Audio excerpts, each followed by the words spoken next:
What is trauma? Trauma is any experience that a person went through that was either painful or weird or confusing or upsetting or troubling or distressing, that although the experience itself is done and over, having gone through that experience has a tendency to continue to have an effect on that person. Even if the experience is done and over for 10 or 20 years, trauma is the only thing that doesn't heal on its own over time. If you break a bone, it'll heal over time. If you cut your arm, it heals over time.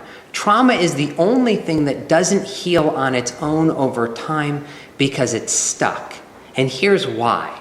When going through one of those troubling experiences, that experience has a tendency to slam into the person's awareness. Picture my hand slamming into the sand. I pick it up and it leaves an impression of my hand in the sand, kind of like the sand hasn't yet gotten the good news that my hand is no longer there. So what happens when somebody goes through something traumatic is that the deeper part of the person's mind has a tendency to confuse the impression left by the experience, thinking it's the experience itself.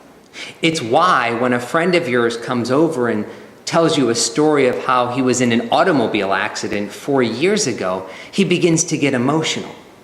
Why is that happening for him? Well, it's happening because the deeper part of his mind, not the guy's intellect, but the more primitive part of his mind, is confusing the thought of the experience, thinking it's the experience itself.